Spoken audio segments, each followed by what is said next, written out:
This is Great Stories in Bioethics, my personal YouTube channel. And today is May 18th, 2026, when Ebola has broken out in the Democratic Republic of the Congo and has been declared by WHO, the World Health Authority, a public health emergency. Meanwhile, dozens of Americans are quarantined in Nebraska after being exposed on a cruise ship to the deadly Hantavirus, the same virus that killed the wife of actor Gene Hackman this spring in New Mexico.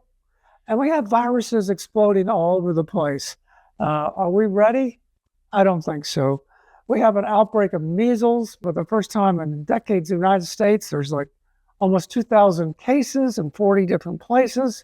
The polio virus is still endemic in Pakistan and Afghanistan. We have something called bird flu that came up from South America, is now affecting farms in North America. We even have something called dengue fever, which is a virus borne by mosquitoes. And while all these viruses are coming at us, we don't have a head of the CDC, the Centers for Disease Control.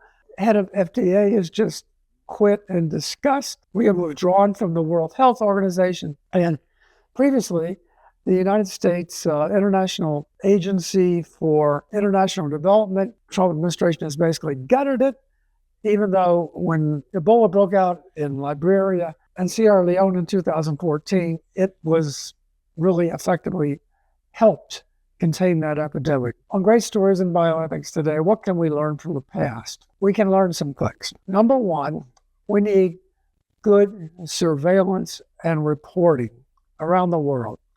We can't think of viruses as just local, that somehow we can insulate ourselves from. Take the Great Flu of 1918. At first, it was mild, but then it went around the world and it came back a year later, very virulent, which means it was very bad for humans. It was lethal. About 50 million people died of it worldwide. Secondly, in order to encourage reporting, we can't blame the country of origin of a new virus. During COVID, we talked about the South African variant, the Indian variant, the London variant, and we tended to blame the countries of origin. Pretty soon we went to Greek letters, which was much better. During the Great Flu of 1918, it actually broke out in Kansas, and it was during World War I. It was very unpopular with Americans. So politicians decided, hey, when there was an outbreak in Spain, let's call it the Spanish flu and let's do a full court press propaganda to call it the Spanish flu. And that name stuck. And this, Americans blamed Spain. But this whole thing about blaming the countries of origin for a virus is stupid. Viruses are unstable. They have something called antigenic drift. They're constantly mutating, and it's kind of an example of evolution, because stronger viruses kick out weak viruses. If a virus can't be too dangerous, or it kills the host too fast, and the host doesn't pass it on. So we measure viruses not only by how dangerous they are, but by how transmissible they are, what's called the R-0 value. The outbreak of Ebola is bad because it is very lethal and it is very transmissible. Just being in touch with any kind of bodily fluids is bad. And in Africa, in some areas, they wash the bodies when a person is dead and everybody gets infected. The first person infected that we know of in modern times was a guy named Charles Monet, who worked on a plantation. He probably nicked himself on a cave where elephants rubbed the bats, but normally he would have died, but he got on a plane and went to Nairobi, where he infected some other people because he was bleeding out of every orifice. HIV, similarly, stayed in Africa for a long time until people started cutting up monkeys and primates for bushmeat. Another thing we need to know and learn from the past is that if a new virus comes out and it is deadly and infectious, we need to quarantine it. We need to shut it down. We did that pretty well in 2014 and 2015 in Sierra Leone. It was like 11,000 people died, but 22,000 others were infected. We shut it down. Whether we can shut it down now in the Congo, I don't know. In Uganda, we'll see. Looks pretty dangerous. But what we can't tolerate are amplification systems. So there are many ways in which a virus can be amplified. And by this, I mean exponential growth.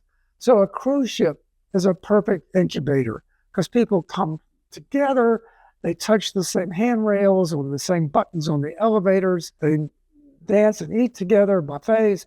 It's really, subways are amplification systems, concerts are amplification systems, crowded movie theaters are amplification systems, big sports games are amplification systems. One of the most famous amplification systems occurred in the Great Flu of 1918. Some sailors had the bad flu, and the physician in charge, his name was Krusner, knew it was bad, but there was a big parade, the Liberty Loan Parade, that raised money for the war, and Philadelphia politicians wanted it to go on. So they made Krusner say it was just an ordinary flu, and people were like 15 feet deep along the sidewalks, and that flu virus spread like wildfire. And a couple of weeks later, 2,000 people died in one day, and maybe 14,000 in 1 week. It was bad. So we have to shut down amplification systems for the virus, not let people congregate in masses at conventions and whatever and spread the virus. Finally, we need trustworthy officials who will just message according to the evidence. At the beginning of the Hantavirus, some people were saying, oh, it's only passed on by close bodily contact. And yet we later learned that people at the same table got infected without any real bodily contact. So the problem is, of course, that a lot of times public health officials are appointed by politicians, and politicians like to keep things open, and it's bad for business to shut down. So we have to always have this tension between doing what's right and effective messaging and balancing these different values. We're not in a very good shape now for managing the next pandemic. There will be another bad pandemic like COVID. We had SARS-1, we had Hong Kong flu in the past, we had swine flu. There will be more. We need to learn from the past and be ready. That's it for today.